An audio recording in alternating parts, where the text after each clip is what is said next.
Boris Johnson has been urged to, seriously, look into the law on annuities and strategies to protect pensions as MPs are set to assess the impact on savers in a major review.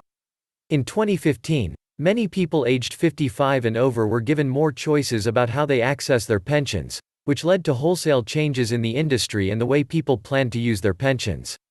But MPs are set to assess the impact on savers as UK pensions face a major review. According to Parliament.uk, the government has started a major piece of work looking at how pension savers are protected. They said, "This is the first of 3 planned reports and focuses on protecting pension savers from pension scams. Our future reports will look at how savers access their pensions and saving for later life." However, Prime Minister Boris Johnson has been warned about the impact of pension freedoms. Jan Short, of the National Pensioners Convention, NPC, welcomed the review into pension freedoms but called for the government to seriously review the law on annuities. She told Express.co.uk, at the time this was first announced, the NPC said that it was an ill-conceived idea with no protection from scams and those fly-by-night individuals who always jump on the bandwagon when they see easy money. It was always assumed that pension freedom would serve to increase individual pension pots, but we know that has not always been the case. For some, it has been much like, live now, pay later, syndrome. Except you cannot buy your pension back when you retire if you have spent it already. Although late in the day, with many having their pensions stolen, we welcome the strategy as long as it is robust and holds penalties for those who benefit from scams. Scams will happen, no matter what. There is always a genius way around whatever safeguards are in place. It is a feature of the society we live in. We take the opportunity to ask the government to seriously review the law on annuities, i.e., compelling providers to tell customers up front that their annuity can be transferred without their consent.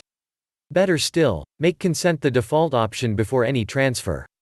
Dennis Reed, from Silver Voices, added how it was an error to introduce pension freedoms. He said, "I supposed I am concerned, it's not the main issue about pensioner poverty or pensions generally, but there is no doubt the freedoms that were introduced were an error in the way they were introduced because they basically present people with a basic money pot. So at the age of 55 someone is presented with the choice, especially in hard times, to use all their money they have in one day for a big investment or a big holiday, and then they have nothing left for the future except for the insufficient state pension. I'm not sure it was a good idea at all." Mr. Reed went on to say how pension poverty is increasing across the country, with around 55% of people aged 66 and over are seen as being in poverty. He continued, "The pension poverty is going up. 15% of people over 66 are regarded as being in poverty, so I don't think it was a good idea to encourage savings or encourage people to put something aside for their retirement.